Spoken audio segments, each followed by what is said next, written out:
So finally আজকে আমরা যাচ্ছি বড় মার কাছে।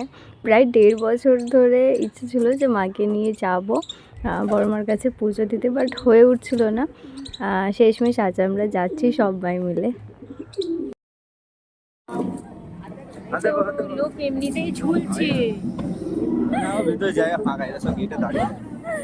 মায়ের টাকা এত ভিড়ে উঠতে হবে তোমাকে। না না ওরা মার ভয়তে হয়ে গেছে। তো আমরা মাঝেরহাট থেকে ট্রেনে করে শিয়ালদায় যাই, আর শিয়ালদা থেকে নৈহাটি ট্রেনে করেই যাই। আজ না সকালবেলা খুব হাওয়া দিচ্ছিল, যদিও আমরা একটু বেলাতেই মানে 9:30 বেজে যায় আমাদের বেরোতে। এখন বাজে বেলা 1টা, আমরা পৌঁছালাম। আর এখানে এসে দেখছি বেশ ভিড় আছে। তো জানি না, এখনো মন্দির অব্দি পৌঁছাতে পারিনি, তো ওখানে দেখতে গিয়ে কতটা লাইন আছে।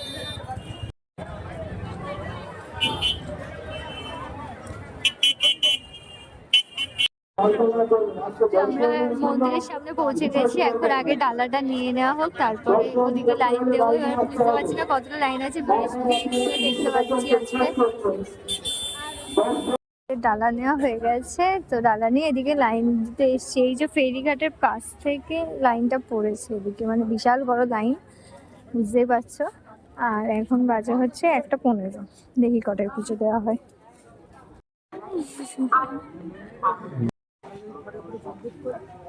এই উৎসবে সকল ভক্তবৃন্দদের জানাই স্বাগত আমন্ত্রণ।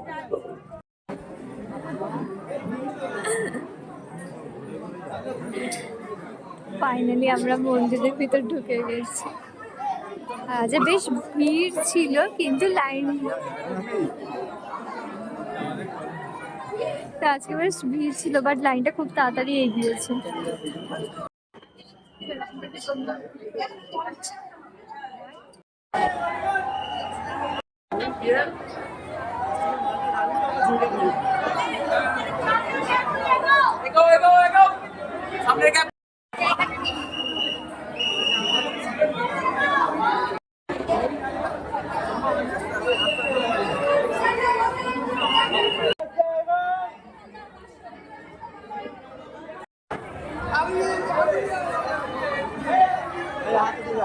দুটো 10-এর মধ্যে আমাদের পুজো দেওয়া কমপ্লিট হয়ে যায়। মোটামুটি 1 ঘন্টার মতো লাইনে দাঁড়িয়ে দিই, আর তারপর কিছু ছবি তুলে নিই।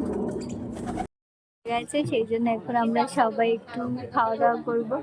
সেই জন্য একটা দোকানে এসেছি।